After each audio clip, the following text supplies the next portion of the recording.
Le Centre international des conférences d'Alger a abrité cette 20e réunion de haut niveau qui constitue une occasion privilégiée de renforcer les relations bilatérales et multilatérales entre les pays nordiques et africains.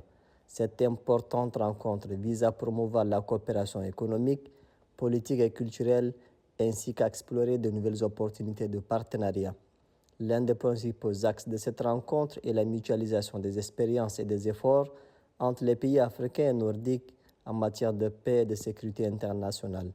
Dans son discours d'ouverture, le ministre algérien des Affaires étrangères, Ahmed Attaf, a indiqué que cette rencontre doit servir d'un cadre de réflexion sur le système de sécurité collectif.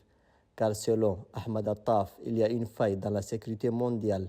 C'est pourquoi cette rencontre a pour objectif de relancer le dialogue, renforcer les liens plus solides et de favoriser le développement mutuel de nos pays, a-t-il déclaré.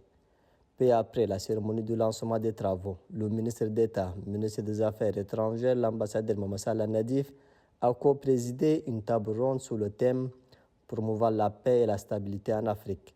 La première thématique abordée lors de cette table ronde a porté sur l'approche nécessaire pour promouvoir la paix et la stabilité en Afrique et lutter efficacement contre le terrorisme, l'extrémisme violent et la criminalité transfrontalière organisée. Et un autre sujet crucial a été celui des changements anticonstitutionnels en Afrique. La coordination entre les membres africains du groupe A3 et les pays nordiques membres du Conseil de sécurité a également été abordée. La nécessité d'une coopération accrue entre les pays africains et les pays nordiques pour faire face aux défis sécuritaires actuels a été un autre point clé de la table ronde. Les participants ont échangé leurs expériences et ont identifié des domaines prioritaires tels que la prévention des conflits, les alertes précoces et les réponses rapides. Ils ont souligné l'importance de renforcer les partenariats régionaux et internationaux pour relever ces défis communs.